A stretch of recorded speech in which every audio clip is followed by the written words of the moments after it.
My friends, welcome. It's March the 17th, and we are all quarantined, aren't we? We're all having a little bit of a time together here, and we're gonna make the best of this. We're gonna dig into how to practice and all that good stuff. And today, we're gonna be very impromptu because there's only two of us at the studio here today, and probably for a little while here, just till things blow over and all the rest. But we still want to be here for you guys, and we want to answer any questions that you guys might have, because I know there's a lot of people that are home right now.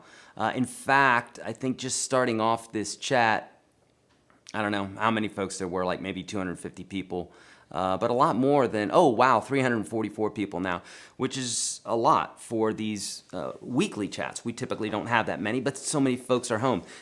Folks from school, folks from work, and the whole nine yards. We know what's going on, so it's cool. We're trying to keep the spread from happening, right?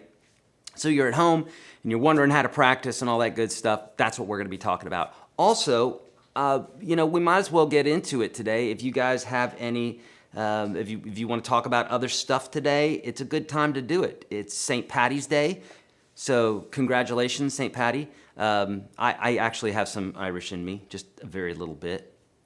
And let's talk about other stuff as well. So whatever you guys want to talk about today, this is literally like one of my old school live broadcasts where I just answer your questions. So we don't have any guests today, obviously.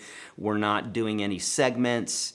It's just getting to questions today. Also, a follow-up from last week. So Saturday, we had the biggest broadcast that we've ever had, and it was amazing, and lots of folks were there and stayed in there. We went for 4 hours, and a lot of folks got questions answered. So if I can do anything today, it's literally just to keep you focused on some things that are positive and that are exciting and that are beautiful, because folks, despite the news media and what have you, obviously we have some things that we need to consider right now is trying to keep this from spreading to other folks and what have you. But there's also a lot of friggin' amazing things going on in the world right now. So we have this issue right now. We've had issues in the past. We will recover. We'll be victorious, and all the rest. We're in this together. Okay, so just remember that, and let's have that attitude when we're here in here. That's right. Throw confetti. Do whatever you need to do. Thanks, Mike. All right. So, What's that? Donation. Oh, a donation. Oh, beautiful. Okay, BJ, thank you so much for the donation. Appreciate that, my friend. Thank you very, very much. And someone's asking, how did you do with the fur puppies? And here's the deal. We have not done anything yet. We were going to, but of course, all this stuff started happening at the end of the week. And so that's obviously on hold right now, but that money is set aside specifically. And you definitely 100% are going to see something. We're going to do something, but I don't think anybody wants to see anybody right now in regards to, hey, I'm showing up and I have a donation here. Everybody's just hanging low right now. So, but that 100% is happening. Thank you so much for all the donations that we received the other day for the fur puppies and regarding the tornado relief. So beautiful. All right, friends, we're going to get straight into it. So if you would, all caps, question mark, and let's get to some questions today. And first off, I guess before we start, let's go ahead and talk about maybe a couple different ways that you guys could be practicing. And then specifically, I know there's going to be folks that have, their own spin on practice and what have you. And I want to hear from you because everybody's different. But I could categorize practice into two basic categories. Okay, there's more, but I'm saying two basic categories. And it would be one of what I call going down the rabbit hole, which is when you are learning a solo or say learning the number system or the cage system, or you're learning one particular thing and you really need all your faculties, all of your brain power, every bit of attention and focus on that one particular thing to bust through and get the concept and then to start applying it and then for it to become part of who you are, right? You've done this a million times in your lives, learning. It's just the way we learn, right? So there's that one. And then there's also the covering all the bases approach, which I've done both of, and I think they're both valuable in different situations. We can talk about that when you might want to do that. I think covering all the bases, that is typically for folks, not always, but typically for folks in the beginning because there's so many different things to learn, right? There's technique, you got to get your fingers moving. There's, theory, there's songs, there's scales, chords, learning how to, as Robbie Calvo, our buddy here, talked about tweaking your knobs, like getting your sound, actually messing with your tones so that you can have the tone that you desire and all that good stuff. So there's lots of different things that we could be looking at. And as a newbie, in my opinion, it's best to look at all these different areas and see where you're weak, and typically all areas need to grow. So I break it down into those two basic ways of practice. But I know you guys have lots of questions, so let's get into some bits here, okay? No particular order, I'm just grabbing these out of the air. If I missed yours, I apologize. I'm looking into buying a Strat. My budget is $600 to $700. Any suggestions? Garrett, yes. A Mexican Strat would fit into your budget there, and they're great. I've owned Japanese, I believe Korean, Mexican, American Strats, and they all have different levels of workmanship, workpersonship, and all the rest. Okay, so what they put into the product and how much attention they give to it varies according of the Americans at the top, Mexican, and this is just talking about guitars. Don't anybody get triggered, dear Lord. This is just where they're made: American, Mexican, Japanese, Korean. I think in that order. And I don't. In some of those countries, they're just not even making them anymore. So mainly now, I think it's American and Mexican. Mexican Strats are awesome. Okay. Also, in my store, in my kit store, you're going to find a link for that. Pardon me. You're going to find a link for that inside of where? Well, inside the description of the video here, okay? Look for something that says gear. You can also go to kit. There, thanks, Mike. Wow, you're quick, bud. Pardon me. I'm choking on something here. Water's free. Water is free. Thank you, Mike. Thanks for reminding me. Dear Lord, I feel like there's a bug in my water or something.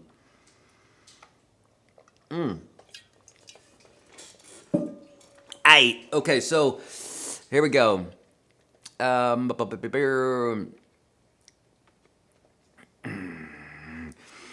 Can you confirm that the video on the caged chord system, G, E minor pentatonic form using cage system for soloing was using the major pentatonic forms? Cheap Zen is saying.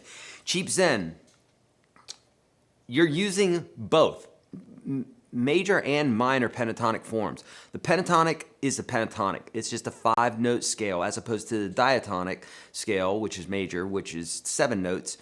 The minor scale and all of the major scale modes, the derivatives of the major scale, are hidden within the major scale, okay? Thank you so much for the donation from Gino. Made in Mexico Strat or Epi Les Paul custom. I own the Strat, but someone offered a nice Epi custom for it. Laugh out loud. What's up, man? What's up, my friend? You know, they both do different things. They're two different tools. So I guess if I just had the choice of one, I would probably go with a Made in Mexico Strat, but an Epi Les Paul is great if you want to rock out with your socks out, so for sure. So Cheap Zen, going back to the pentatonic scale, yes, the pentatonic scale is major and minor. So for instance, you know, all that I was playing just now was pretty much, well, I was using lots of different stuff, but mainly pentatonic, mainly minor pentatonic. But if I were to, let's say, play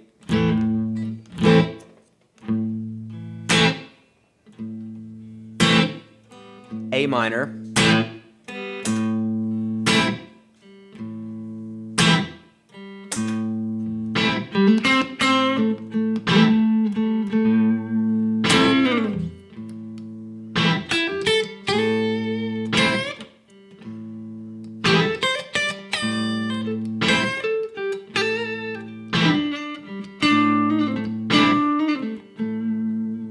so that's resolving on the A, right? And it's this form, this classic form that you've seen before.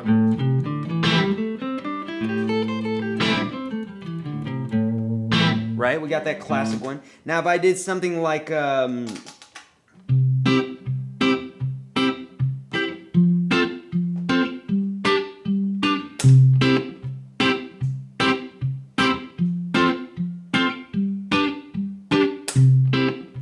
now, the same form.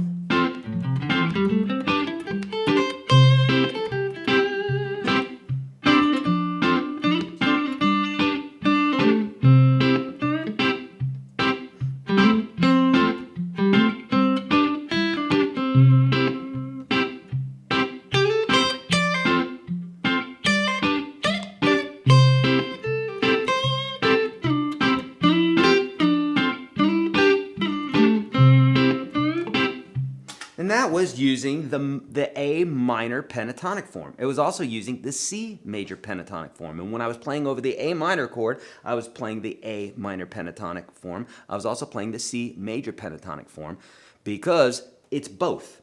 It's the same scale. It's the same sets of notes. So does that answer that correctly? If it doesn't for you, then please let me know.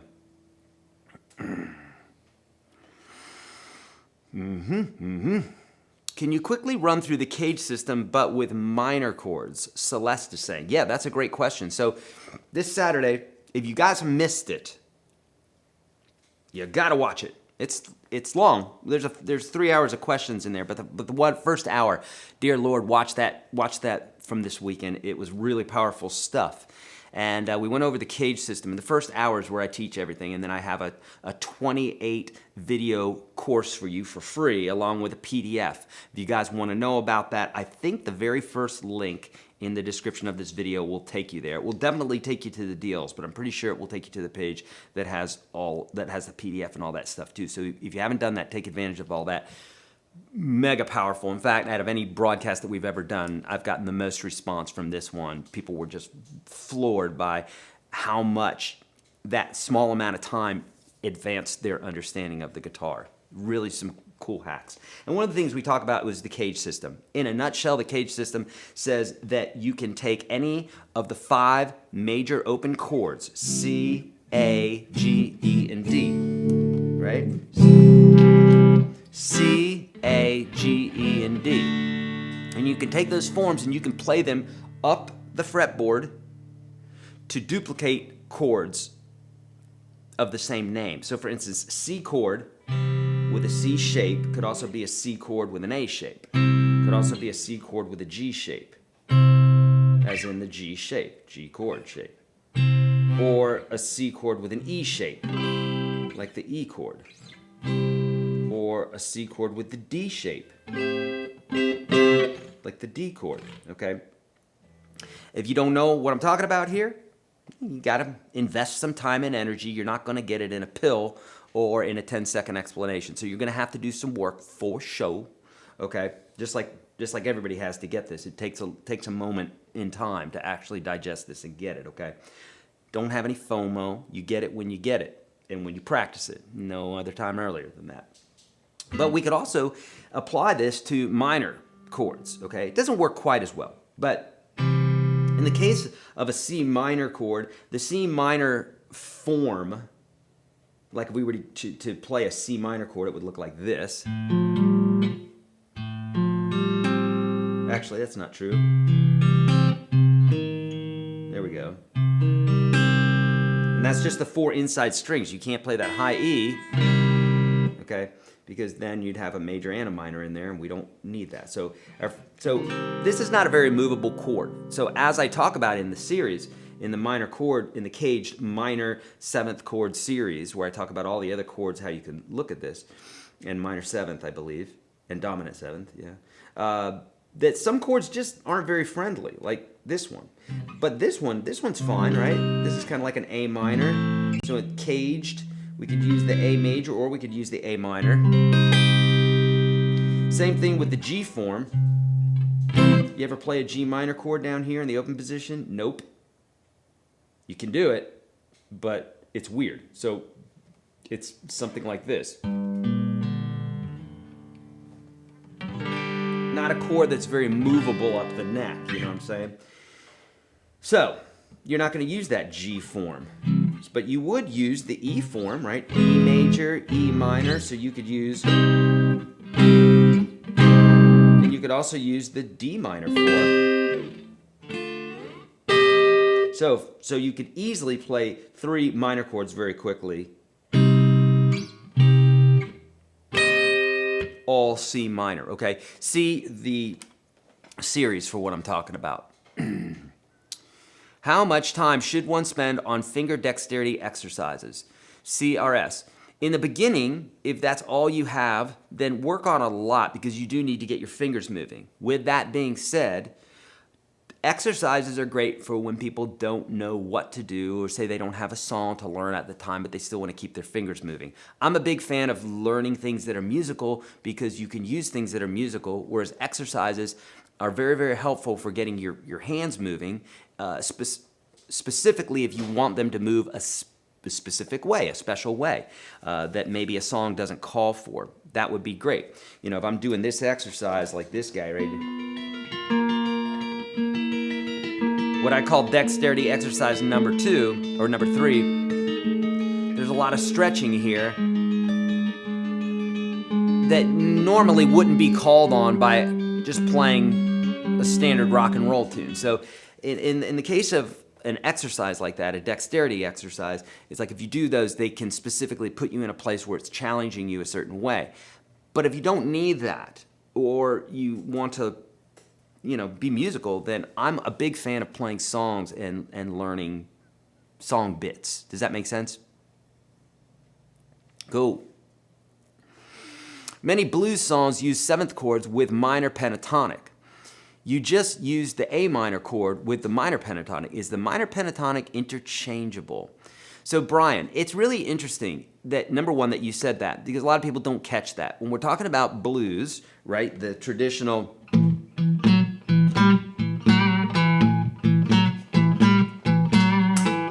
right, we're talking about pretty much a 7th chord. And when we're talking about a 7th chord, what we mean is it's a major chord and then it has a flat 7 interval on top of it. So in the case of A major, that's our 7. We're going to flat that note and we're going to put it in the chord right there. And so that's our chord, right? Even if we're playing a boogie woogie riff like this, you know.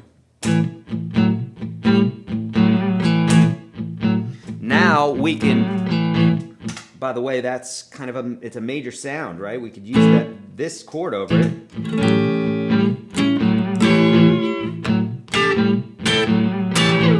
All 7th chords.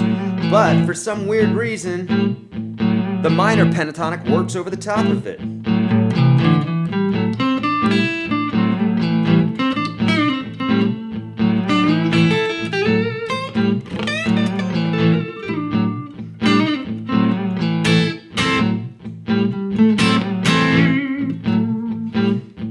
I mean, it's totally going against that. That's the major sound right there. So it just so happens that blues is good with that. It's fine with that. It's also good with major blues. So if I wanted to use, say, like the BB box, which he used a lot of major notes in there.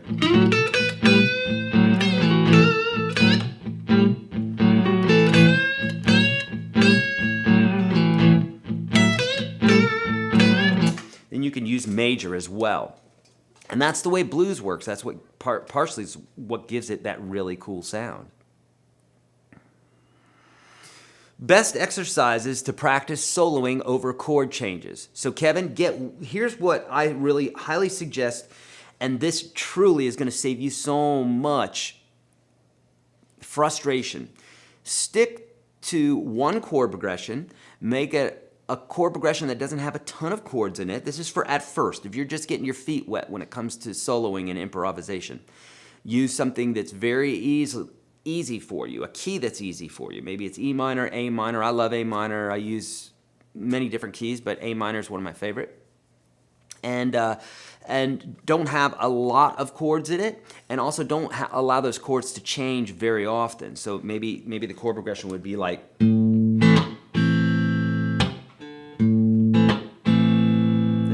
D minor, and that's your whole chord progression. Because what that allows you to do now is be able to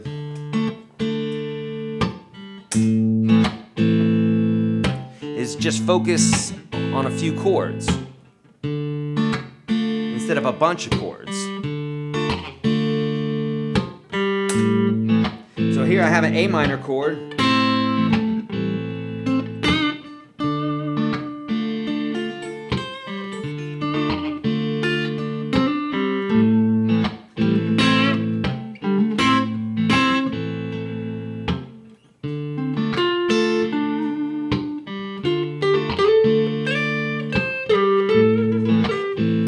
So this way I can think A minor, D minor, and I could be thinking about the chord tones as I'm doing that, as opposed to the chords moving by too quickly or you having too many chords to keep up with inventory in your brain, that sort of thing. And then, Kevin, what you want to do is you want to practice what I call minimalistic playing. I have a video on YouTube. It's called Minimalistic Blues. Those of you in UGS, you know about the whole course, Minimalistic Blues, which teaches you how to phrase, just like a baby would learn how to phrase. That's the way we learn best, is we learn just the words that we need to get by. Gotta go potty, gotta eat, I'm hurting, etc., etc. Kids don't have these massive vocabularies, yet for years they can communicate with us in the beginning. That's how you learned, that's how I learned. We didn't break open a dictionary or a chords scale grimoire, like you've seen these people have these books where it's got all the scales and chords. Useless. Not useless, but for the price that you pay for it, it's just going to sit there and collect dust, honestly. Just learn to use your scale, and it's going to be so much more useful than a grimoire of every single scale and every single chord and everything else. No one references, I'll show you what this. I mean, you might, but for the most part, you're not going to do that. You get in tune with music by learning a handful of very, very, very useful things that you're going to use all the time. At least that's how the pros have done it for years. And you can always delve into other bits and pieces. It's good to educate yourself and to expand, but for the most part, get good at using the pentatonic scale and a small portion of the neck. So going back to that, if I've got the whole neck that I can peruse here, but I could also just take one little section here and get good at that, just like a child would learn to talk.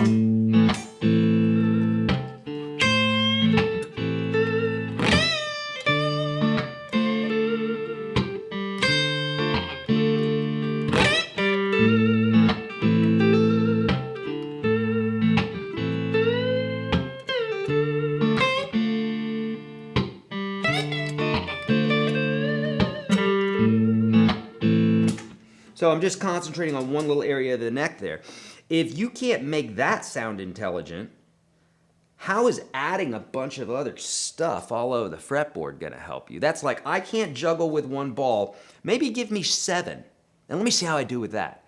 Same mentality. So don't be that guy or a gal who thinks that way. A lot of times, that's what we do, is we try to grab for more, assuming that that's going to help, you know? And that's not necessarily going to help. In fact, usually it doesn't help. We got to simplify things. If you get that philosophy, you'll understand this stuff. How do you find a new rhythm strumming pattern that is unique? Mario. Okay, so let's talk about that for a moment. I get questions like that a lot. What about a new scale or a new rhythm or a new this, that, or the other thing? Music's been around for a little bit now. So looking for something that's unique in regards to it's never been done before is it just the way that people ask that question, it doesn't exist, okay? And what I mean by that is this. There are people who have gone so far down the rabbit hole when it comes to music. I mean, people who've spent 16 hours on the guitar every single day for their lives, you know, Zakk Wylde or Stevie Ray Vaughan or whatever, people, you know, folks that are aficionados in what they do, chances are they're going to come up with that rhythm before people like us who are not playing as much. So there's not going to be a new rhythm that you're going to come across, and if it is a new rhythm, it's probably going to be so outside of our ear's comfort level that it's not going to be becoming to other people. Does that make sense? Yeah. Nothing is new under the sun, so it's been said by the good book. Okay. I've spent months learning all 5 pentatonic positions, but they are rarely all used, right? So, Jason, they're used all the time. For sure. So for instance, watch this. Here's position 1, 2.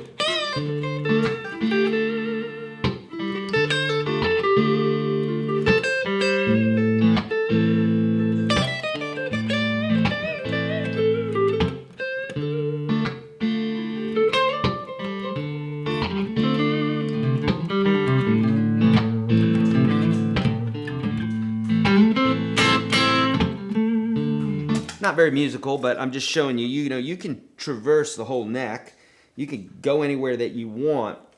So it's good that you learned those forms, and in fact, you definitely will be using them later on. When I was young in guitar, I learned all the forms and wasn't very good at them. And that's usually what you do first. You know, you kind of learn the lay of the land, you learn the map, and then you start practicing those little sections and you get really good at that. So now that you know your forms, great. Now what I would suggest is doing what I tell you to do in regards to learning how to phrase minimalistically. Learn one little small part of the neck on one song and get the feel of that, and then everything else will start making sense to you. But if it doesn't make sense in a real small way for you in this one little area, you're not going to be able to connect the dots. Then it's just scattered all over the place, okay? And I've got videos for you that will show you how to do all that. Cool? All right, 422 in the chat today. These are all my folks that have always wanted to watch the live show, but they're working, and now today they're not. All right, good. All right. Thanks, Jason. And the only reason that I may make it look easy is because number one, I know the route, the rocks to take from here to there. And the only difference maybe between you and me, Jason, is that I did it earlier than you. That's the only difference. And that I've practiced. I've done the bits and pieces. There's not a person watching who could not dominate me on the guitar if you just put in the time and the energy. And any guitar player for that matter. The best guitar players have yet to be born, truly. I know that's insulting to some, but get over it. It's true. We're standing on the shoulders of giants. So poor Jimi Hendrix didn't have YouTube and all these other things to work with, right? He just listened, and he had a great ear because of that. So he had a different set of skills that he developed because he didn't have all of these crutches or tools, however you want to look at it. Whereas some kid who's 7 years old out there, and you've seen them on YouTube. They're amazing. They're playing like Hendrix did at 20-something. Because they're standing on the shoulders of that giant of Hendrix. So that's just going to continue to happen more and more like that. You're going to see younger players, more inspired. It's what it does, you know? That's what it do. Okay. Sandy, how often are we doing live? We typically do we do a few. We were doing them every Tuesday. Now we're doing them sporadically. We're trying to create more video content for you that's not live, more just like, you know, well thought out vids and stuff. So that's what we're really focusing on right now, but usually on Tuesdays. And in fact, this week, since we've had such a great turnout today, and I know folks are home and they're needing some help and they're wanting to know what to practice and what have you, those are the things that we're going to be doing this week. So I'm going to be helping you out with that, and we may be going live every day. How to develop our ear training skills. That's a great question. How to develop your ear training skills. Well, first off, and this is I believe it's in UGS Standard, which you could join today for free. Links in the description of the video. But I have a video in there called Hum and Hunt. And it's basically an introductory lesson into using your ear for playing guitar. So I might sing, and I would want to find that first note. And this is how Hum and Hunt goes. I hum a note. There it is, I found it. How hard was that? It was super easy. And the way I did that is I went down in half steps or up in half steps. I didn't do this. I didn't go.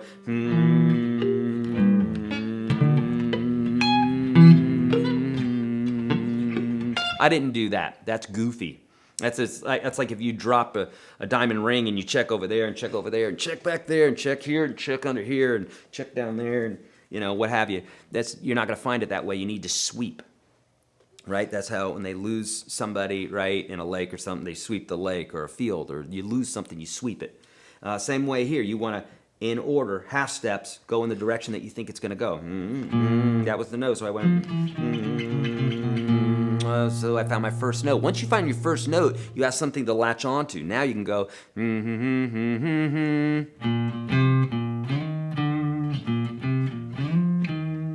Etc. Okay, so get used to pecking out little melodies that you know and love. It doesn't even have to be in the right key. It just hum a melody, any melody. It doesn't matter. Literally, it doesn't matter. And then start finding it on the guitar. That's a great way to start getting your ear attenuated to ear training. It is a learned thing. Don't let anybody tell you anything other than that. It is absolutely learned. And relative pitch, I have relative pitch. From my understanding, I don't have perfect pitch. If so, I would never, I don't know, but I'm pretty sure I don't, because I've had students who have had perfect pitch. And you would think that they would be great musicians, and they all sucked. I think I've had 2 or 3 now, and they were just terrible musicians. They were lazy. And at the end of the day, always goes back to what I say, it's not what you're born with, it's what you've practiced. So these kids were coming in telling me that my B string was slightly out of tune, and I said, yeah, thanks. How about just playing your frickin' power chord there, pal? You didn't do your homework, so. But, you know, so they could tell that my string was just slightly out of tune, and that bothered them so much, but they couldn't play because that comes through practice. So there's relative pitch, there's perfect pitch. Some say you're born with. Some people say you can develop it. Rick Beato has a great video on that. He says you cannot develop it. His kid has perfect pitch, so it's a really interesting video to watch. And I don't know. I don't really have a thought in that. My gut tells me that it could be developed, but I'm not putting any money down on it or arguing with anybody because I just don't know. I know I have not developed it. I also know that it's not, to me, it's not something that I find is going to be a game changer that I would need to learn it. I've gone to school with folks that really practiced their instruments and had perfect pitch, and they were remarkable. I could go like this, and they could tell me every single note that was in that chord, including the name of the chord and everything else. Gordon Mote, blind piano player who's a big session player in town here. We used to do sessions back in Belmont when we went to school together, and he could do that. He could play any chord and tell you all the little notes in it and everything. Amazing. So, and then there's relative pitch, which is developed, and that's what I'm telling you about. Go for that for sure, because relative pitch is really, really, really important, and you can develop it, and it's super, super powerful, okay? Okay. Can your UGS course teach us relative pitch? It does. I mean, you're going to learn it as you're going along, and I do have a course on ear training within that course. A course within a course, I know. Whew. There's all sorts of courses inside of UGS. Perfect pitch is just a party trick. Nolan Ryan has perfect pitch. Is he a baseball player? Yes. Nolan Ryan. He's a pitcher. Oh, all right, thanks. But no, seriously, there are people who aren't musicians who have perfect pitch. I've heard of this before. And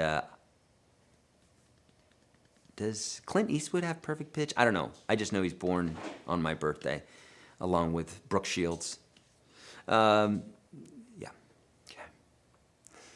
How do you make practicing interesting? Just doing, say, minor pentatonic scales gets deadly boring very fast. Can you recommend actual tunes that we can use instead of scales? Sujit, yes. Dear Lord, son, you've come to the right channel. I have like 1,200, 1,300 videos, so you need to do some digging. Okay, if you want to practice something other than the minor pentatonic scales, you need to do a little searching on YouTube or Google, because anything that you can imagine is out there. So get started with that. You know, can you recommend actual tunes? I mean, I don't know what you like, but I have probably 1,200 of them on YouTube. So someone's not Googling. Who do you like? You know, if you like Elvis, search YourGuitarSage Elvis. If you like Clash, search YourGuitarSage Clash. YourGuitarSage Beatles, YourGuitarSage Pink Floyd, YourGuitarSage Red Hot Chili Peppers, whoever. And there's going to be tunes that I'm teaching you, okay? What is the UGS course? Reshab. Links in the description below. Check it out.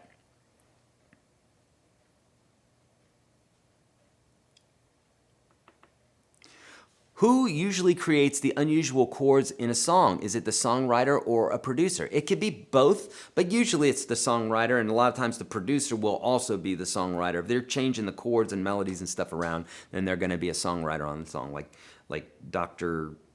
What's his name? Dr. Max Martin or Dr. Luke, right? Yeah, Dr. Luke. Like these guys, when they're doing that sort of thing, they're in there with Taylor Swift moving those songs around and what have you. So they're probably going to be part of it. How many hours should I practice guitar? Beautiful question. Here's the answer. If you're totally good with mediocrity, then don't just practice a little bit. You know, maybe half hour a day or so, if you're totally content with that. And look, if that's all the time you have, I'm not judging. It is what it is. We spend time doing what it is that we want to do. And if that means working and spending time with our kids and eating and working out and just a small time for guitar, then that's what it is. Don't curse the darkness. It's the dark. It's there for a reason. Your little practice time that you may have is there. Utilize it and do the best with it that you can. But if you practice for an hour, it's better than practicing a half hour.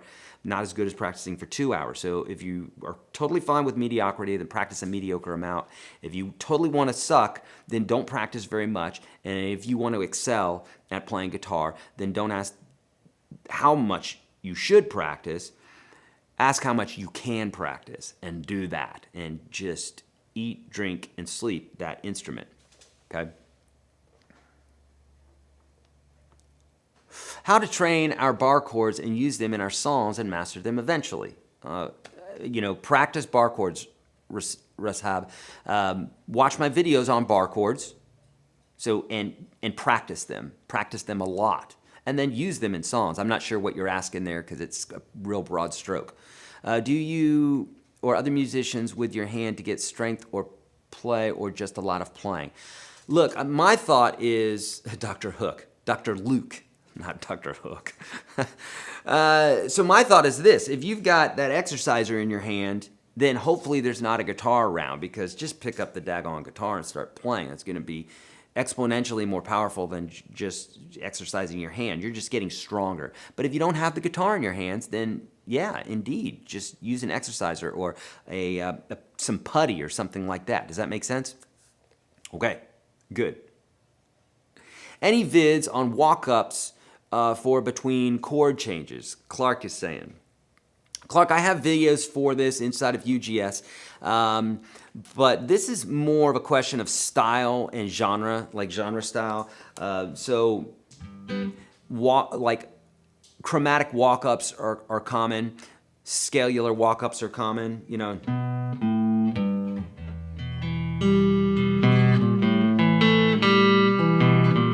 You know, that sort of thing. That's a walk down. Scalular walk down. You could also have like a chromatic walk up.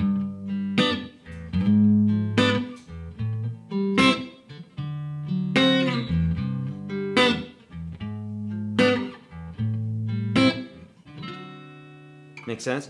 So you could have, but it really depends. So if you're going from this chord to this chord, yeah, you could walk it up. Or if you were going down,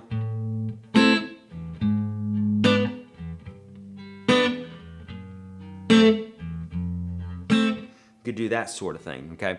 So you've got to experiment with this. There's not a hard, fast rule because it really depends, you know, depends on the song. What should I learn in order for improvisation? Or do you have anything free? I can't afford to pay anything. Levon, I do. I've got like 1,300 videos here on YouTube. So let your fingers do the walk-in. Search YourGuitarSage Improvisation, YourGuitarSage Minimalistic Blues, YourGuitarSage Pentatonic, all that stuff. Okay?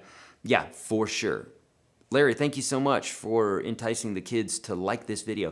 Friends, please do like this video. Take one moment. It's the only thing you got to do is hit that thumbs up button. You'll be doing me a favor. And maybe we could like help each other out there a little bit. Yeah, give me a thumbs up. Share it with somebody. That would be cool too. Thank you so much. Any tips on not getting overwhelmed with country picking? My jaw drops when I watch those guys. Michael, yes, and this is for you. It's for everybody. The way to not get overwhelmed with country picking, or anything for that matter, anything, guitar, anything for that matter, is to, number one, take a breath. Take a breath and understand that whoever's playing what they're playing didn't get there as fast as you think they got there.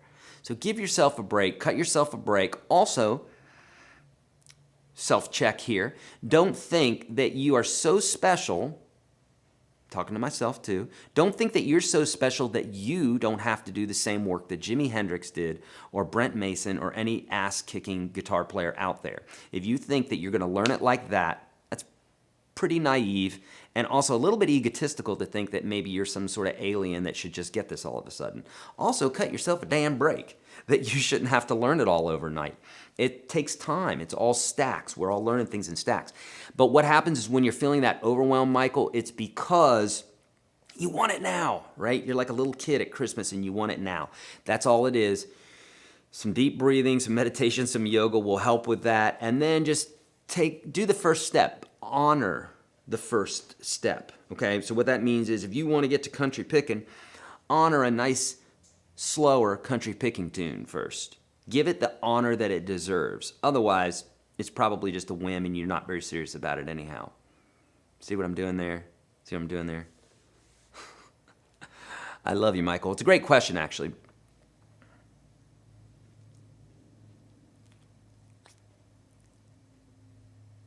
Show us E pentatonic with slides and or bar chords or power chords with slides, please. I don't know what that means, slides. You mentioned 3 or 4 different things there. Pentatonic with slides, bar chords or power chords with slides. Don't know what you mean by that. Do you mean like... that's power chords with slides or actual chords? Is that what you mean? I don't know what you mean. Pentatonic with slides? You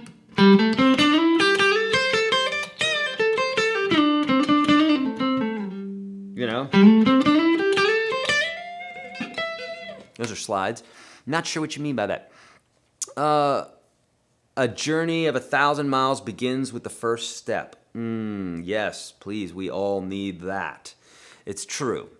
A journey of 1,000 miles begins with the first step, and folks don't want to take that first step. They want to get on a plane and just get there right away. And nothing in the history of the universe or anything has ever just happened like that, you know? Nothing just happened overnight, okay? From what we understand of the history of the universe, it didn't happen overnight, right? So it took a long, long time. So anything that you want that's good, just lean into and be one of the very few that actually go through the gauntlet and actually deserve greatness. Because everybody else is just waiting for it to just happen overnight, and it just doesn't. And those poor saps are just going to sit there and wait and wait and wait for it. Oh, but it feels good to just believe like that. All right. Over the finger metal slides, will they help learn notes? Over the finger metal slides. Over the finger metal slides, will they help learn notes? I don't know what that means, Craig. If you could be a little bit more descriptive, I don't know what that means. Yeah, not one of those awesome pickers got good by accident. Right. No one falls into greatness. It's always a toil. We joke about it all the time. Michael say here, we'll be working, we're like, oh, let's do this kind of video, whatever, and we'll get into it, and we're like, oh my God, this is a crazy amount of work. And we always say, nothing good comes easy. And that's okay, man. Like, as soon as we can embrace that sort of thing, the sooner you can get on to doing great things instead of, that it should be easier.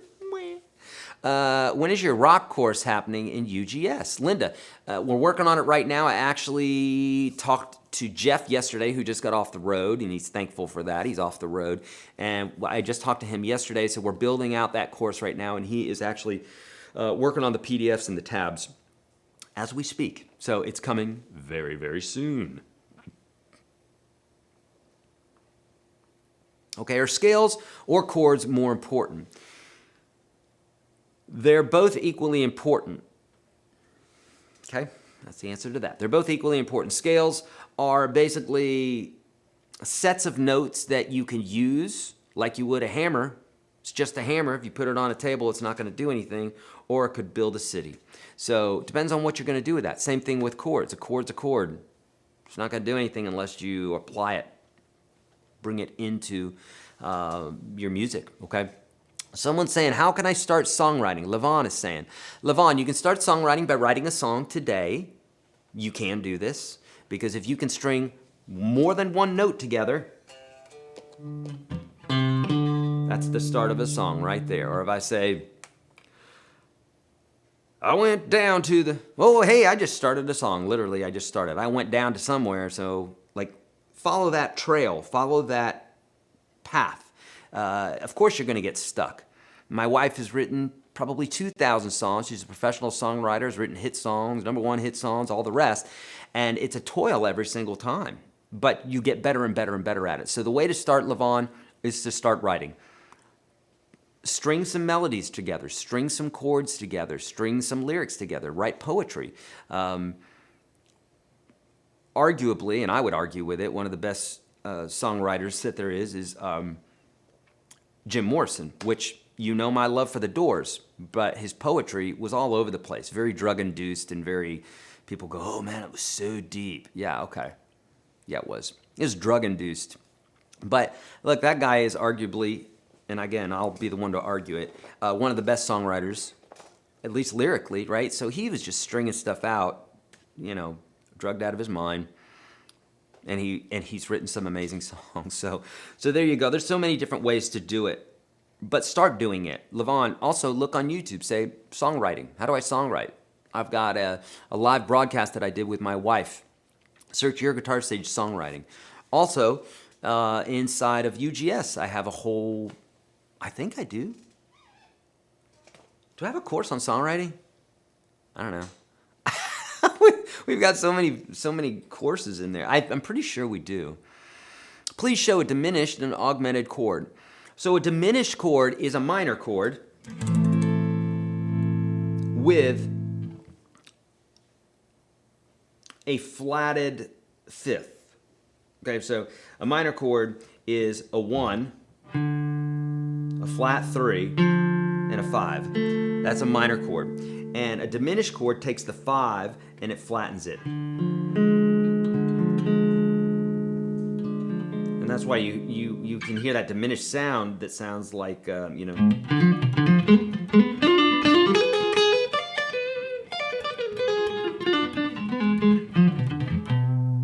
Or has that kind of sound. And augmented is we take a major chord, 1, 3, 5, and you raise the 5 up a half a step.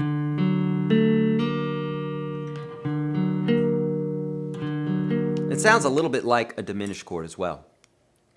Okay, good. QRO, Xanax. Any tips for beginners such as restringing tips and tuning tips? Yeah, I have a million of them. Where do you want me to start? QRO, my suggestion for you is to get into UGS. You can be a standard member for absolutely free. The first 30-something lessons I give you inside my course, they're the most popular videos, the strongest ones, the ones that are going to build your foundation the most. They're free. The link's right below. It's the one that says YourGuitarSage.com/UGS. Or there you go, YourGuitarSage.com/30. You go straight to it. Yeah. So, but that first link below, you can see all the deals that we're doing today, which, by the way, I'll mention it right now. It's 50% off of UGS, which we've sold for $400 since the beginning of time. You can get that for 50% off today. And 75% off of everything else, okay? So check that out. I won't go into all those details, but you can check it out yourself. If you're serious about playing guitar, it's a great day to do it. You're gonna be indoors for a little while. Take advantage of it. Get good. Invest in yourself. Get good. Okay? So yeah, QRO, lots of beginner, restringing, tuning tips, all that stuff inside there. If I just threw one out right now, that's not going to help you very much, but if I hand you the entire course that you can go through at your own speed, that's going to serve you so much better, okay? Okay, slide gives that unique sound, but they're the same notes. Will practicing with that help with chord progressions, or is it better to learn the neck first? Zigzag worked for me. Craig, slide gives that unique sound, but they're the same notes. I don't know what you mean by that. Yeah, there's a lot of the same notes, right? Because it's a, yes. Will practicing with that help with chord progressions? No, not necessarily. Is it better to learn the neck first? Craig, get inside UGS standard. Start there. You can peck around on YouTube all you want, thinking that you're saving time. I can assure you, you are wasting so much time if you do not learn the guitar in order. Do it. You can do it. It's fine. You can learn guitar that way.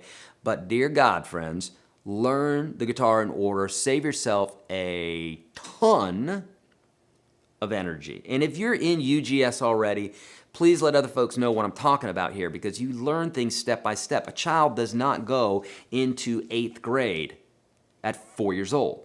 That would be goofy. You go into kindergarten, you go into pre-K, then you go into kindergarten, and it goes 1st, 2nd, 3rd, 4th, 5th, 6th, and it goes on up, right?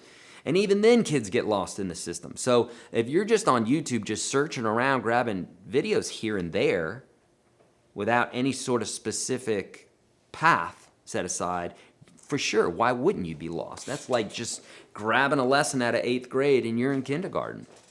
So go through that in order, and I'm giving it to you today for free. I can't do anything more than that. Intervals and octaves are theory. Yes, any knowledge about the instrument is theory.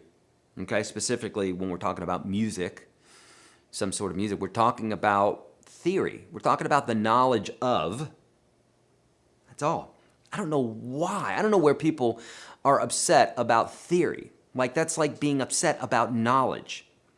I try to socially distance myself from people who are fearful of knowledge. Dear God. Especially, and when we're talking about music, it's like, do you want to get good, or you want to be a sack of laziness? There's enough mediocre guitar players out there. Let's not be another. Unless you're into that. If you're into that, that's great. Otherwise, like, dig in, man. Like, you don't have any idea, or maybe you do, hopefully you do, of the unlimited potential within you to dominate this instrument if you want. But you got to learn things in some sort of order, and you have to invest the time and energy. If you think you're going to get really good very quickly, well, that's a matter of opinion. But it's not going to be without a lot of work, okay? For sure. But it's good work. It's fun work. That's why they call it playing guitar, you know? Yeah, beautiful. Jude's saying that. That is true. UGS gets me going with things that I never would have before. Gradual steps demystified things I've always thought were a mystery. Yeah, and that's how it always is, man. Look, there is no mystery in the world. Once you know the answer to it, it's not a mystery anymore, right? So we can pretty much look at any mystery as just being something we don't know the answer to yet. YouTube jumping around for videos is a waste of time. Yeah, unless you know specifically what it is that you are looking for, and even then it can be a waste of time. I mean, I will specifically say what I'm looking for and find something on YouTube, whether that's a guitar video or something about my computer that I'm trying to do or whatever. And even this, sometimes you'll find a video that just doesn't deliver, right? So, for sure.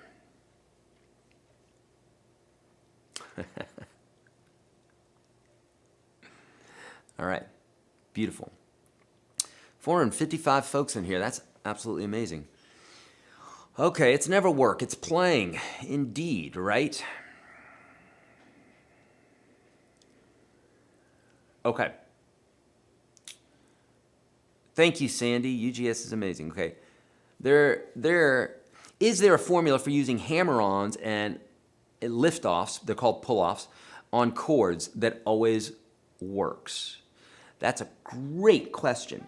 Is there a formula for using hammer-ons and pull-offs on chords that always work? Not always, but there are some good rules of thumb. Let me show you one that I came across that I think is absolutely fascinating. Get ready to get super fascinated. This is a little bit of a higher end type of process here, okay? So for beginners, I'm gonna probably lose you, but this is fascinating to me. Truly. You know how I show you these little hacks and I say, look at this thing that just appeared, right? The video I just dropped on YouTube. It really is fascinating. I've been playing guitar for 30-something years and I hack this guitar all the time. And that was new information to me. And I was like, oh, Mike, check this out. This little pattern that appears, da-da-da-da-da, major, minor, 99er, right? We talked about that. But in this case here, what I found was major scale, right? Watch this. G major. 1, 2, 3, 4, 5, 6, 7, 1. Now watch this. Here's a major chord. Major, minor, minor, major, major, minor, diminished. Major, okay? I'm gonna lose some of you. That's okay. It's because you haven't gone through the standard section of UGS first, which I'm giving to you for free. Don't be the guy next time. Actually, watch those videos and then I won't be losing you, okay? But watch this. If we take any major chord, here's G major. 3 half steps below it is a minor chord that is diatonic, that fits into the scheme of any major or minor progression we're in. 1, 2, 3 is our minor chord. Track with me for a minute here. Major 1, minor 2, minor 3, major 4. Major 4, if we go down 3 half steps, there's a minor chord. Here's a major 5. And we'll go down 3 half steps. There's a minor chord. So every single time we have a major chord in regards to diatonically speaking, which is the major scale, and 99.9% of all music that you listen to, this applies to. So listen up. Major chord, minor chord, major chord, minor chord, major chord, minor chord. And they're all 3 half steps behind. If you find a minor chord, you'll find a major chord 3 half steps up above it. Now, why is that helpful? Going back to our original question where somebody asked, do you have any hammer-ons, pull-offs that appear every single time? Kind of, yeah. Here's the deal. If we have a major chord here, let's take this major chord. We also have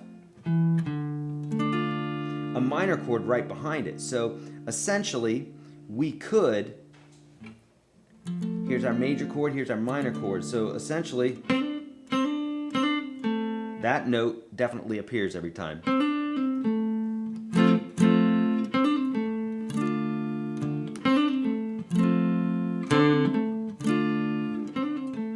Because it appears in both of those chords, okay? For more information on this, you could look up YourGuitarSage sister chords, and I talk about this. You could also do that one. Right?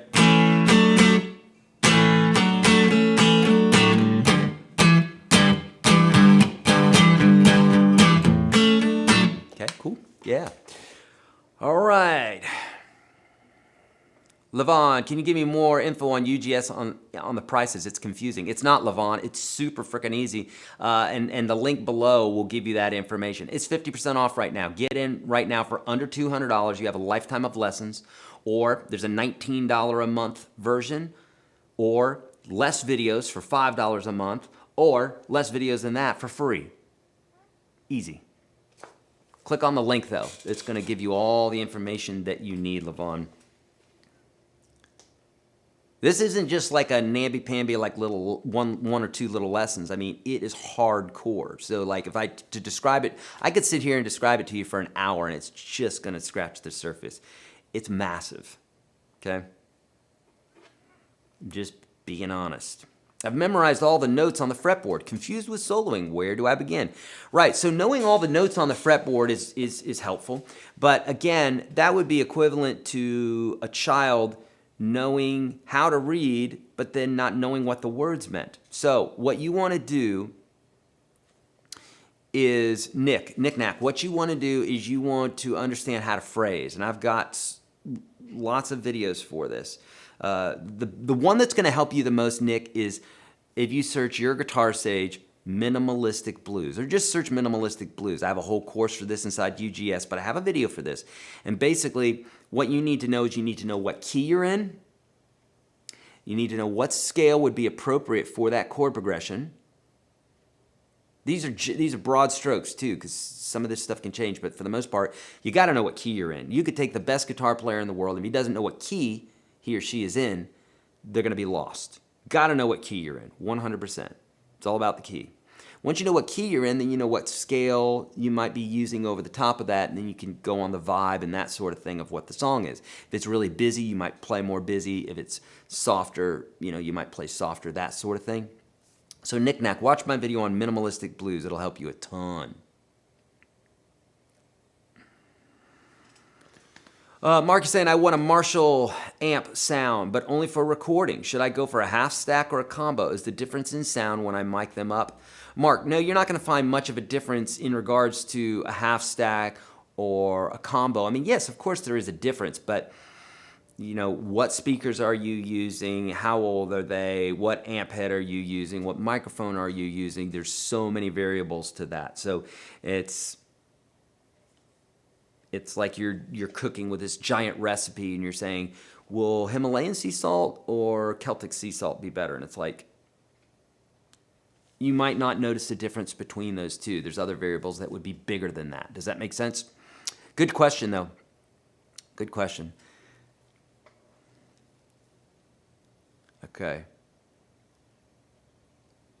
Okay, just Chico is saying, I often see people using what looks like, say, 7/6/5. So you're saying 7/6/5, right? And then jumping up to 4. You're just reading tabs is what you're doing there. I'm sure that's related to the cage system, but don't know how to get those two shapes to work together. Yeah, you're talking about tablature there, and I teach that inside of UGS, the free bit. So yeah, Judy's saying minimalistic blues is a great course. Just started it myself. Beautiful. Okay. Awesome. Okay, I have been learning guitar for almost a year now, but because of work and school, I'm starting to lose my passion for the instrument. Any tips? Aspect, yes, you just don't have enough in your life that's moving you. Oh, hey, Mike, my laptop's getting ready to crash. That goofy little plug is doing its thing again. My laptop is goofy. It got bent, and it may be at the bottom there too, but Thank you.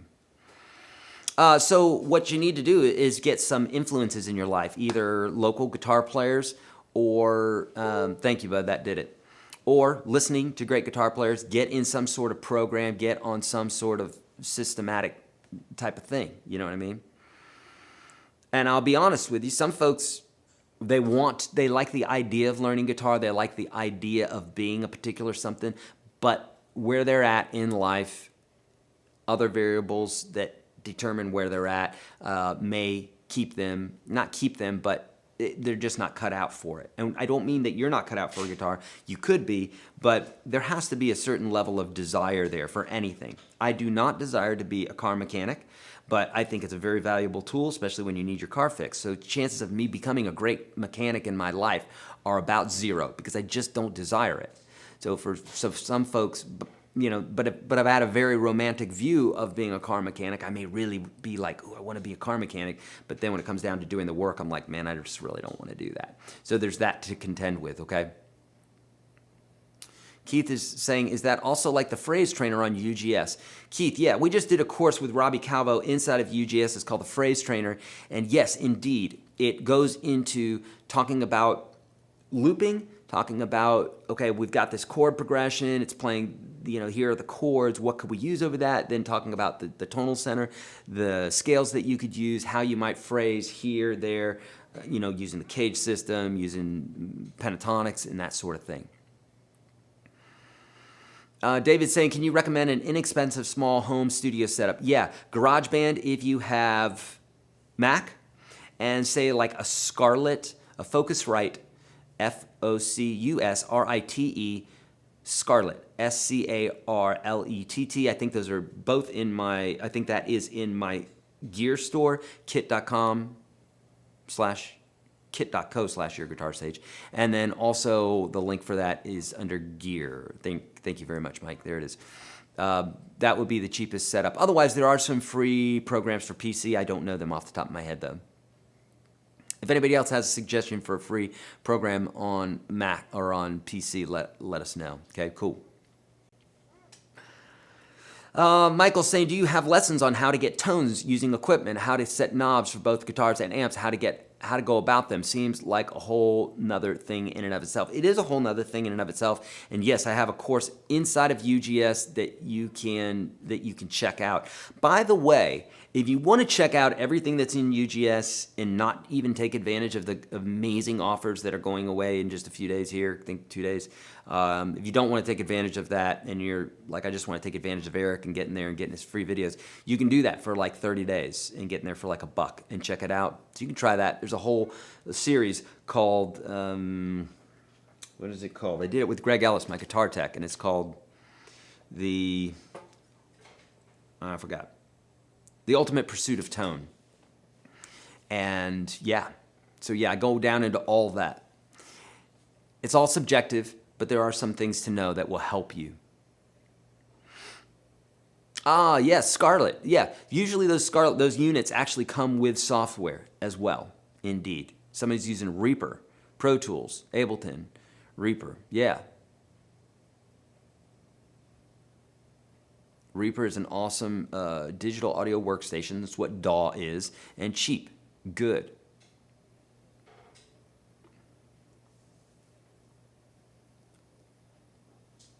For Antoine, with UGS, does he cover sheet music, not tabs?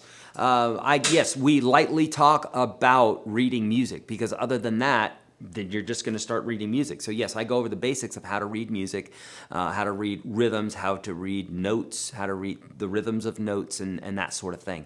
So yes, it's a light brush stroke, but once you're there, it's just a matter of reading. It's not like doing exercises or learning more about reading is going to get you better at reading. Reading is going to get you better at reading. So get some sheet music and start digging in once you go through that. But I do have that, yes. Audacity, BandLab, Pro Tools, yeah. Jack, I know, right? I know. I cuss a lot. I probably should bring it down a little bit. Okay, you say get with other players. What if you are unable to do that? Gary is saying. Gary, if you, like, how can you not get together with other players? Are you saying that nobody in your town plays guitar?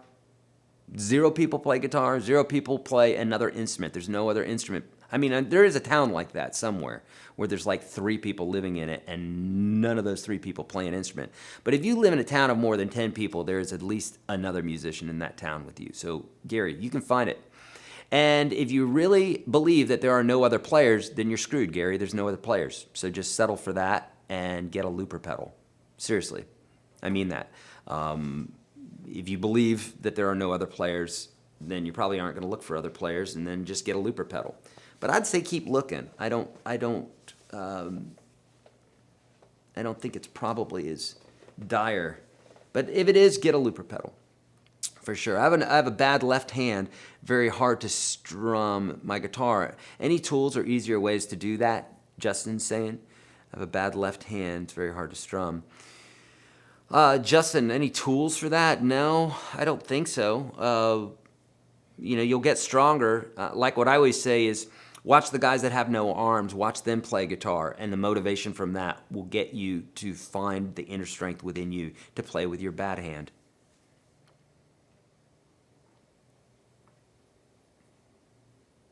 When I see somebody playing guitar with their feet, I say, I got no damn excuses for anything.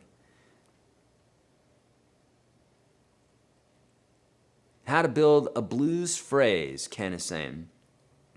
Ken, you want to do it very simply. Real simple. Here's an A. Here's a few notes around the A. You got a noodle.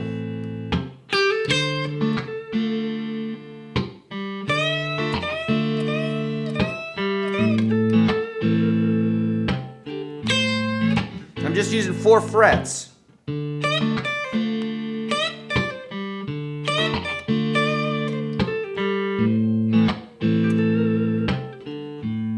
So it really is a matter of speaking and finding out what sounds good and what doesn't sound good. A lot of folks want to immediately say something intelligent. I've never in my life known a musician to do that. I don't care who it is. You might think that Hendrix or Jimmy Page or any of these guys sounded intelligent at first. They didn't. They just didn't. They all started off as babies, as humans and as players, just like you and I have started off. There is no other than that. And so you have to start at 0. You have to start just kind of noodling and sounding bad. You can't be afraid of sounding bad if you want to be a musician. That's the thing that comes out first, is bad. What was the bluesy bend? Any bend that you're doing on the instrument is hopefully bending to another note that's within the scale. So if this is my note, I might go,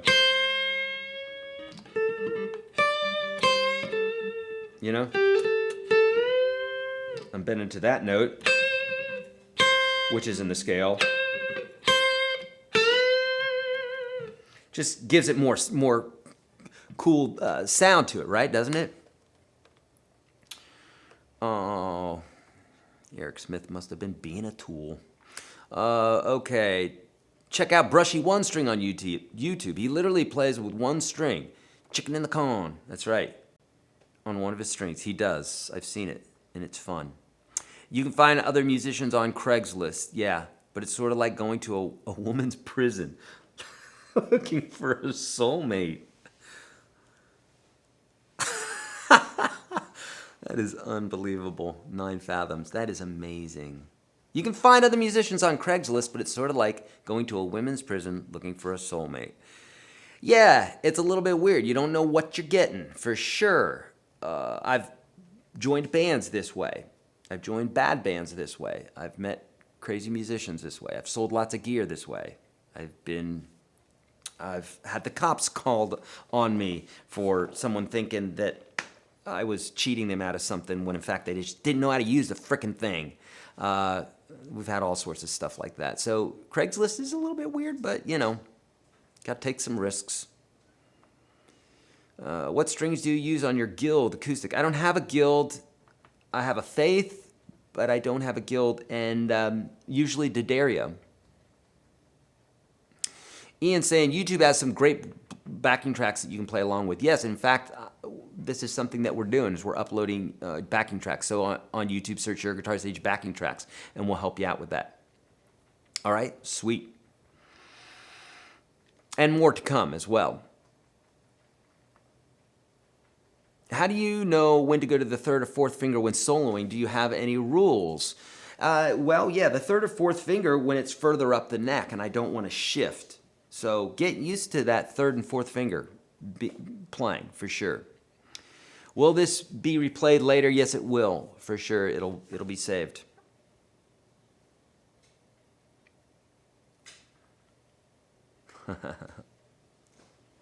What's the most effective way to practice every day?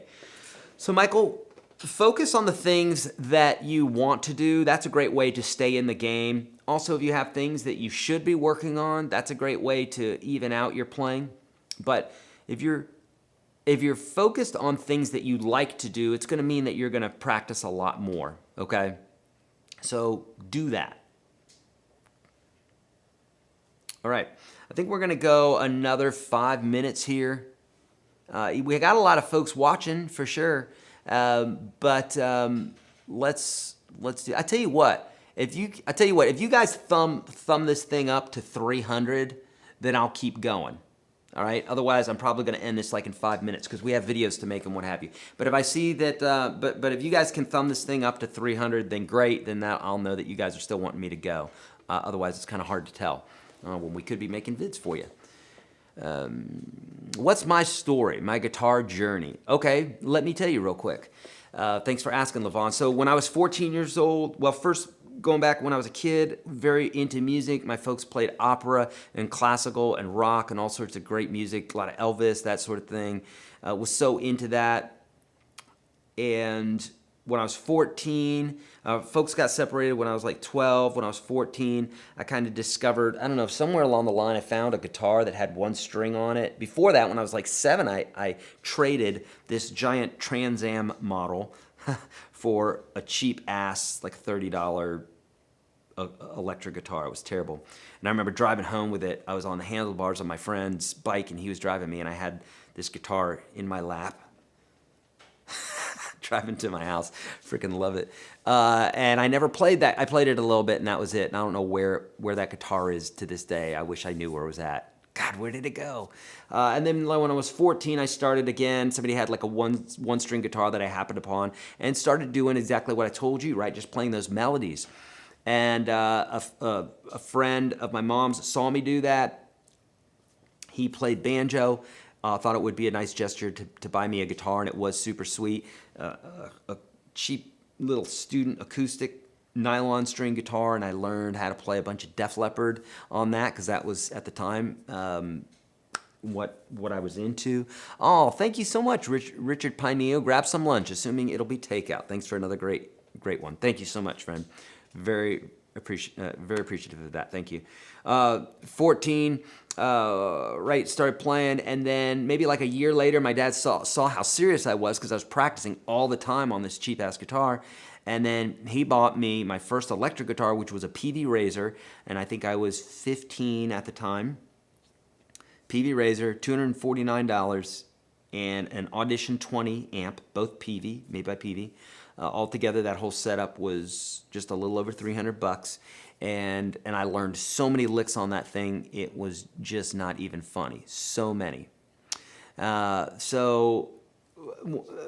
Practicing lots on that electric, maybe like a year later or so, joined my first band. This first band had just kicked their guitar player out. They were going in the studio. So boom, I was in the studio, and boom, I was playing live by 16, like immediately. And just played in a bunch of bands over the years. Joined different bands, practiced nonstop. Was a music major in college for 3 years before I moved to Belmont, or before I moved to Nashville. Went to school at Belmont, changed my major to music business, because my father said it was too expensive for me to be a music major, and he was probably right. So I did that, became a music business major, graduated with a music business degree after dropping out many times, barely getting through college. Joined many bands, had an artist development deal. So and then a bunch of other stuff in between then too, but that kind of gives you a basic idea. Okay, let me look to see if, oh, hey, look, we're 2 away from that like. So if you guys can, oh, and 299, we're going to be at 300. Okay, I'll keep going. If someone else gets that to 300, if you get it to 300, you got 1 minute to do it, then I'll do it for sure. Thank you for another great program. Okay, beautiful. Your background has an analog clock, 45, a VW bus, vintage Route 66 sign, 1965. This is a 1965. Is that what you're asking? Yeah, this is a 1965. It is. And there's 303. Okay, so we're over. So let's keep going. Mike, are you down with that? Maybe we'll pick up a burrito or something. I suppose.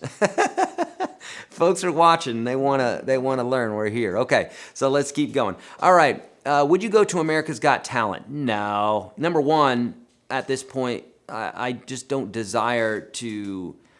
I mean, if I could be well known for my guitar playing skills without having to practice what I know would need to be done in order for me to outshine the amazing guitar players here in Nashville, then I'd do it. But I know what it takes, and I don't have the time to do it because I have children and I'm married and I do this sort of thing. So if I didn't do all this, then yes, I'd be able to invest the time to do that. But I get so jazzed when I see the responses that I see inside of the Unstoppable Guitar System. I get so moved by people being so moved like I was. So for me, that is more of a thrill than to win something like that. It really, truly is.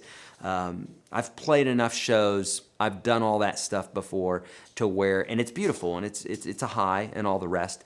But I think my personality is more built for helping others than it is to be in the spotlight.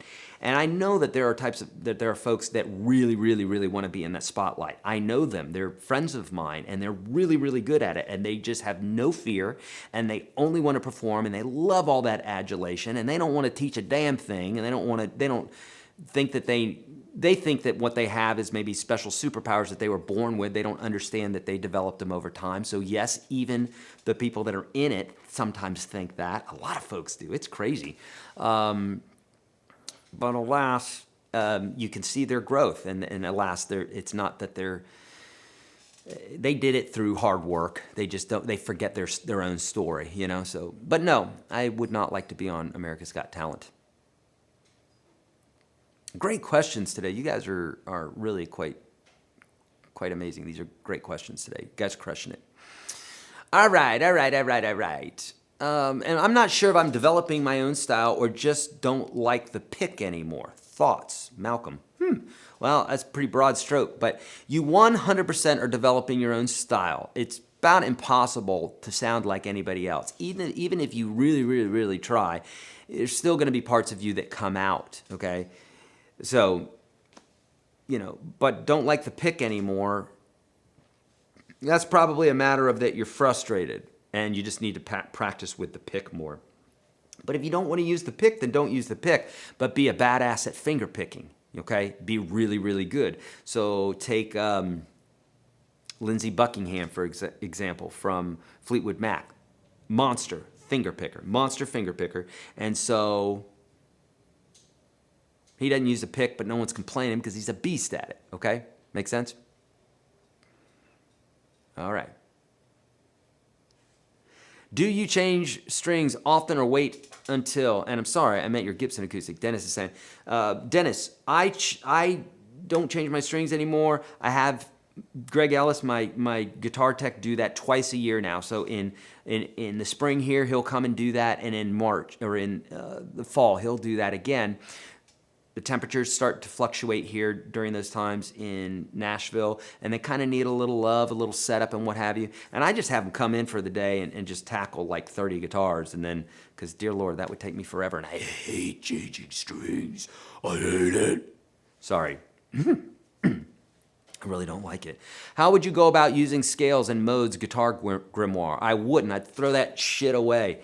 I would learn to use a scale like one would learn to use a hammer by an apprentice situation where it says, do this. That's what I would learn to do, because those grimoires, again, like you have one obviously, and you don't know what to do with it, because why would you? It's just really a reference. So if someone said, hey Eric, play this scale for me, chances are I'd just be able to play it, unless it was some like scale that no one uses, and then why would I know that scale? If no one's using it, why do I know it? There's a reason people aren't using it, right? Yeah. And it's not because it's hard to use or something, it's typically just because it doesn't sound good, you know? All right.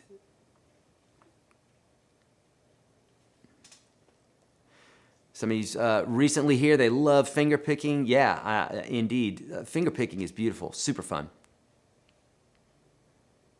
I did, BL, I did say that. Do you keep your guitar set up for different tunings or change the tunings based on the sound you want? Jonathan, I really only have, let me think, right now I only have 3 guitars that are tuned differently.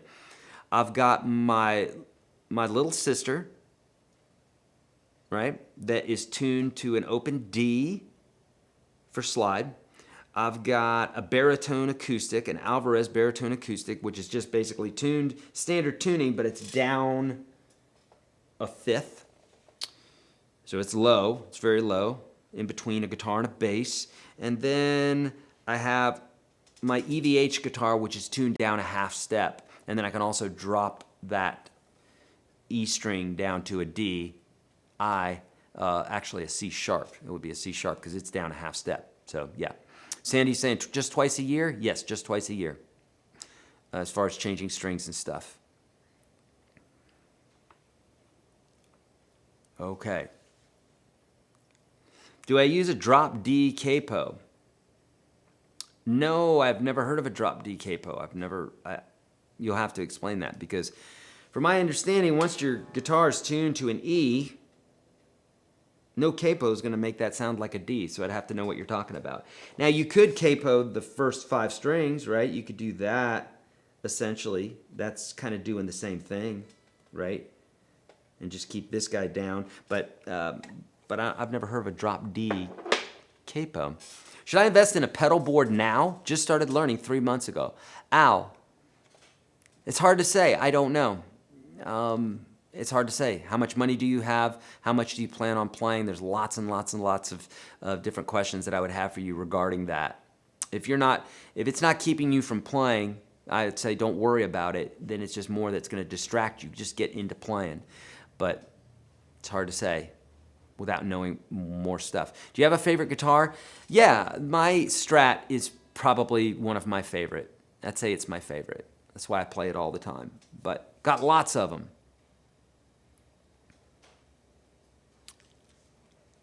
What's the most difficult part of learning guitar?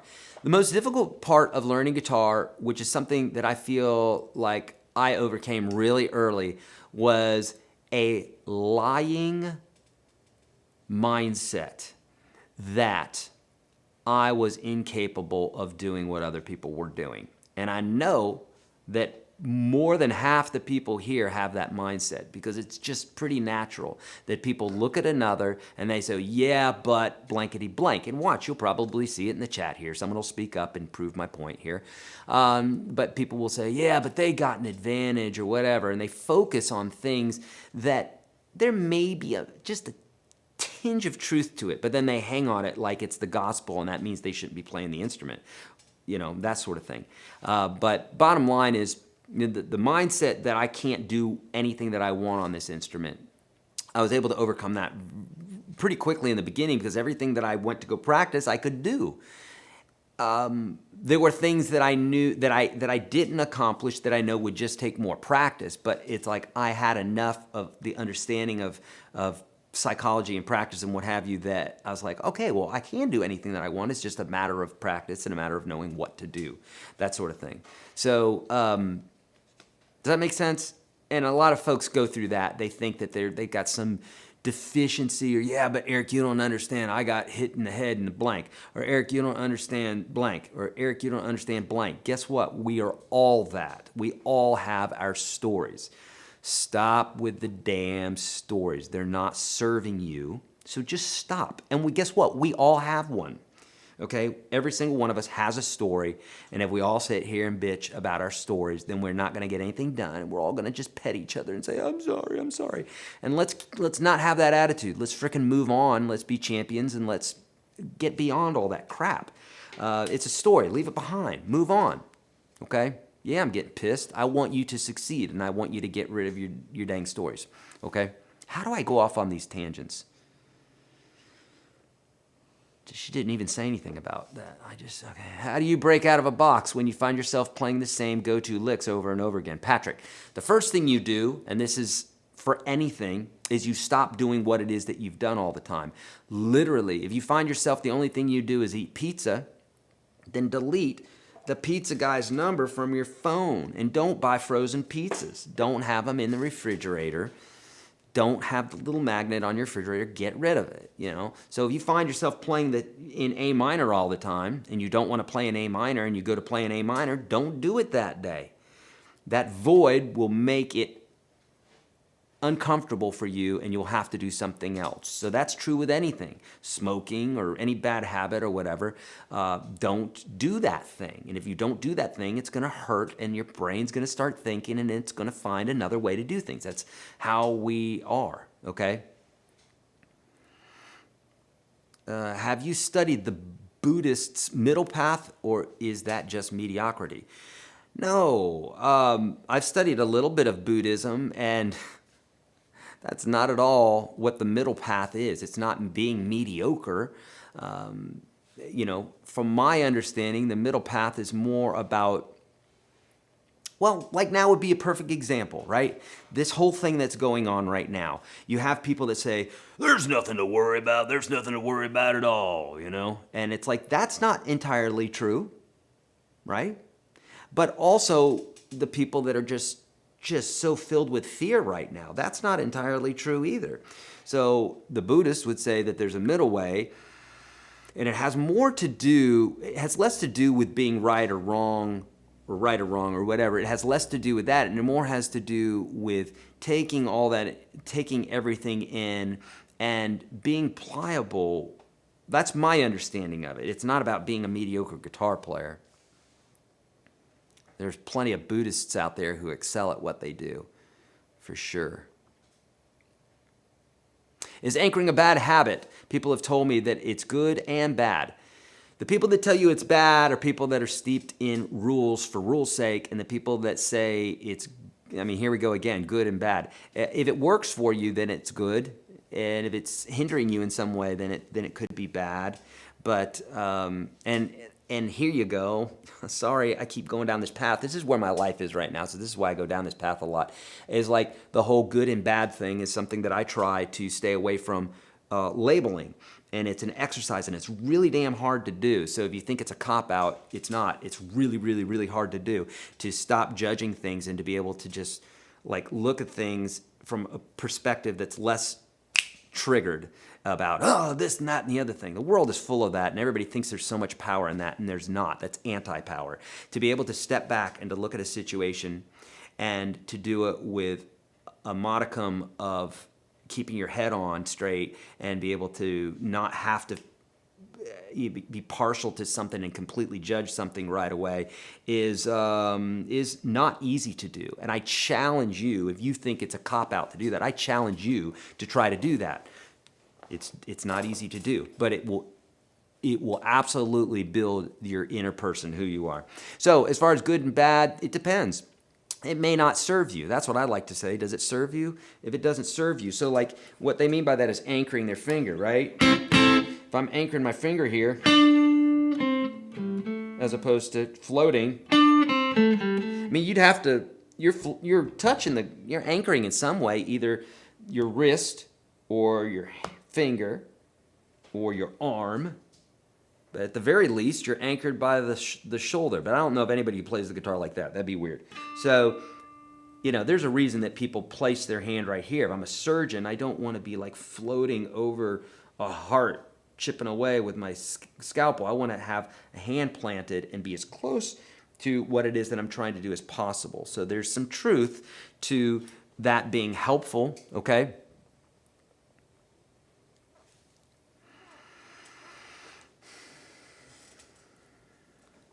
I heard it said that if you can play rhythm, you'll always find groups wanting you. Is there a rhythm course in UGS? Al, yeah, UGS teaches you all about rhythm guitar, for sure. And in fact, we're getting ready to drop a rock rhythm course inside there with Jeff Duke. But tons of stuff about rhythm. I mean, half of it's rhythm. There's over 1,000 videos in there. Yeah.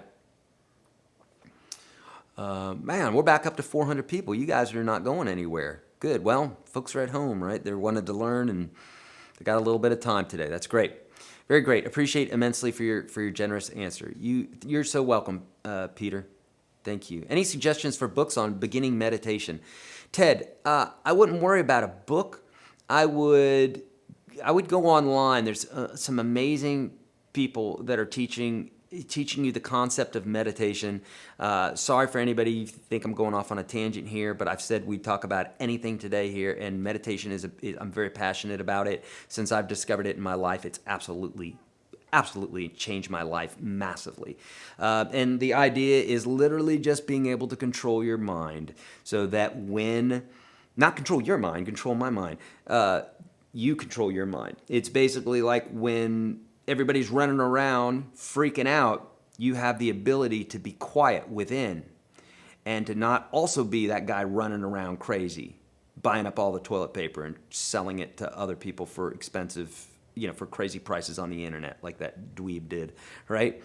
It's about keeping calm and allowing your heart to speak, allowing your brain to speak, and not allowing fear to speak, because fear is always there. It's always there for you, and it screams loudly. So if you can control that, you will find a whole nother part of life that was unbeknownst to you, and it's magical. It truly is magical. So, man, meditation is this. Here's a prescription for it. Take a minute, close your eyes, and imagine that you're just, if you can turn off the TV, if you can turn off the lights, if you can turn off any extraneous noises physically, that's kind of what meditation is. When you close your eyes, now I'm not seeing this camera and Mike standing up stretching, and I'm not seeing these other things that I might create a narrative of. Why is Mike standing up? Why did that guy write something mean to me on the screen? Why... God, my shirt, I have a stain on. I'm not thinking that. When my eyes are closed, now I shut off all that stimuli. And when you do this, both in your eyes and in your ears and other things, you can sink down to a level that's very, very opening. That's the only way that I can describe it. And if you can do it for 30 seconds, then you can do it for a minute. And it's like going to the gym. It's something you exercise. People say, Eric, I can't meditate. I'm thinking all the time. That's exactly what it's about. That's exactly what it's for. It's for the people that think all the time. And the only thing you're doing, you literally can do this. Everybody has the power to do it right now. You do it in ways that, unbeknownst to you already, when you just get quiet. Okay, right before you go to sleep, you're doing this. You're getting quiet. You're not, taking a bunch of caffeine and playing video games immediately right before bed, probably. So in some ways, you're doing this already. Just lean into it more. It's a life changer. Sorry to go off on that, but I said we would talk about some stuff like that, okay? In silence, one hears their own voice.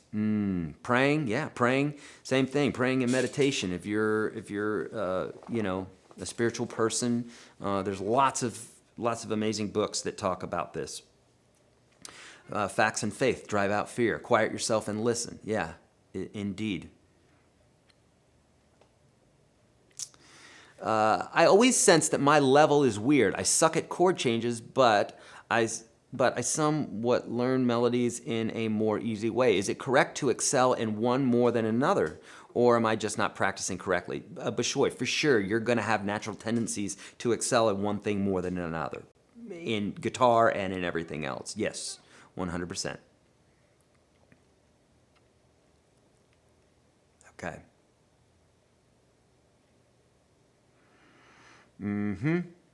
Yeah.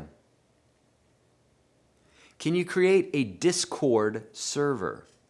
It's very useful since it's live chat and everyone can help each other out. It's made for gaining, but I use it for guitar and singing. A Discord server. I don't know what that is. Sorry. There's some great teachings on detoxing your thought life. And yeah, let's go down this for a minute. Jack Kornfeld is great, yes. Let's go down this thought process for a minute, because there is something happening. Call me crazy, whatever, watch and see. But this whole thing that's happening right now, just like 9/11, just like whenever we have war, whenever, any time like this, what it does is it shakes the shit out of people. And it makes them go, what's important? Because I guarantee you that the level of ego and what have you across the world has sunk. Our ego is being squashed right now, okay? And that's a magnificent thing. It's a beautiful thing, because what it's going to do is it's going to incite kindness. It's going to incite spirituality, love, introspection. People are going to say, what's important? You're at home right now with your families, hopefully, right? You're spending time with them and all this energy. It's like I was playing piano with my kid yesterday. We got a piano. And it's like, it's beautiful, in fact. And it just puts you in a space where you're kind of forced to see what's important in life. And I think that's a great thing, because sometimes some of us need to be forced into that situation, and this is doing that right now. So I think we're going to see something beautiful come out of this. We don't know where it's going or whatever, but I think something beautiful is coming out of it. I've already seen beautiful things coming out of it. I've seen artists and people saying things that are making me believe that they're looking at life in a different way now, because they're serious, because they're like, oh, this is a very serious thing. And we should have that all the time, but unfortunately we get stuck in our little cycles, and this is kind of a wake-up call. Yeah, okay. Look up Zen and the Art of Motorcycle Maintenance. Yeah. There's so many great books. Yeah, if you have suggestions for meditation books on here, yeah, for sure, do it. And I'm seeing a lot of confirmation here. So here's the deal. I'm not necessarily looking for confirmation, but I appreciate it. This is part of that whole like going inward. And when you know that something's right, and you have to know it in your heart, it's not up here. Yes, there's some stuff that comes through here, but it's really about your heart. When you know what the right thing is to do, it's in here. I know that sounds like poppycock, but I've experienced it. I've lived up in here before, and my life was crazy. And I live more so in here. And this is a thing, it's an everyday decision thing. But I like to see the confirmations, because it lets me know that even though it feels right to me and I know this is the answer, it's nice to see other people that say it too, because it makes you not feel so crazy if you're the only guy in your family or your friend group or something like that, or the person that thinks that way the most. You might be thought of as an outsider or kind of a weirdo or something like that. You're not weird, okay? It's good going inward, and at the end there's love, there's kindness. What's my favorite Def Leppard riff? It would have to be the first riff that I ever learned. Let's see. God, do I remember it? Let's see.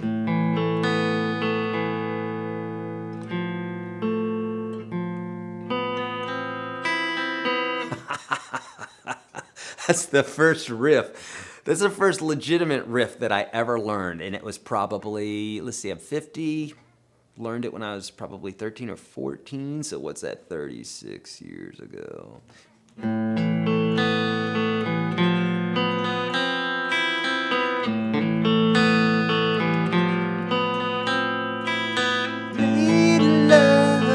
Right? Remember that one? Yeah. Ugh, that's a foolin'. Love that. Still love that stuff. What is the silly putty exercise? Asking for a friend. Brian. So it's not necessarily an exercise. It's just, especially for beginners, if they want to get stronger in their hands and build that stamina and what have you, it's great to have like some silly putty, either that big putty or just some sort of something that they can knead in their hands. That's it. Lady Strange, I love that one. Photograph, yeah, Pyromania, that album to me was just bonkers. I've heard about Zen guitar. I've heard that's a good one too. I need to read it yet, but I've heard that. And it has something to do with guitar and also about meditation stuff, right? I think. Yeah.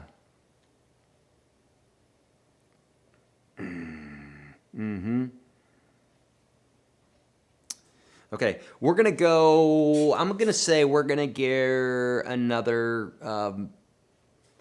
We're gonna go another 7 minutes. Okay, we'll go another 7 minutes unless if you guys bump the likes up to 400. I'll know you guys want me to stay on here, but eventually here we'll probably need to get off and do some videos. But if it does go up to 400 the likes, then boom, I'll stay on till 1 o'clock. How does that sound? Okay, and we'll get to more questions and more of all this other stuff that we're doing here. Okay, what did you learn in the book? What book? What book?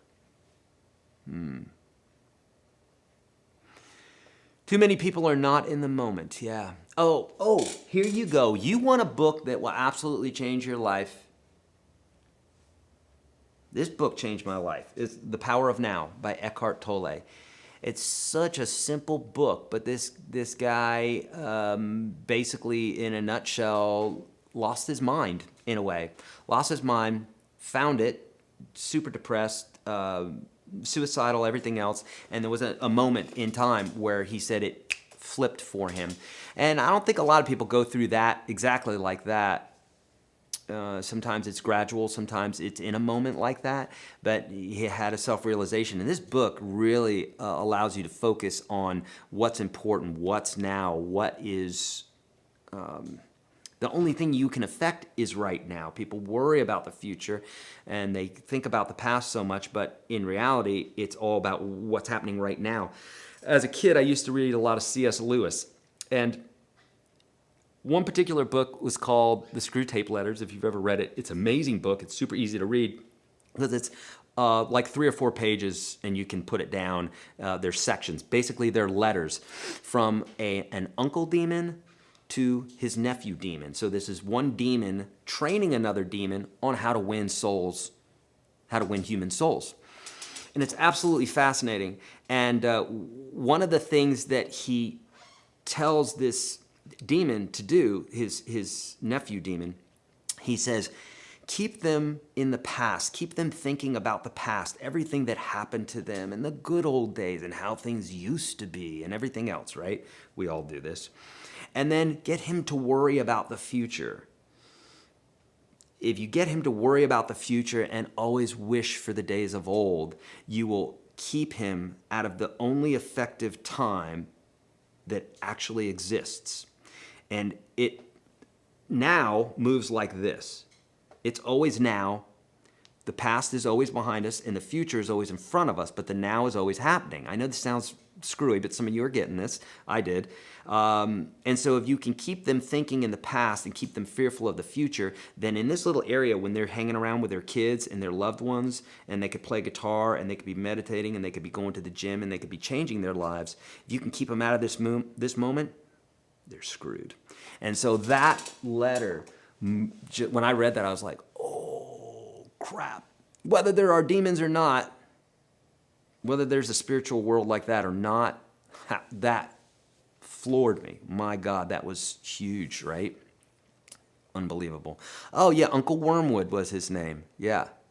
Writing to Scrooge. Yeah, it's fantastic. Yeah, a lot of folks reading that one, right? What ways do you use to recover from glitching like your Saturday guest? What ways do you recover from glitching like your Saturday guest? So, when you mess up, you mess up.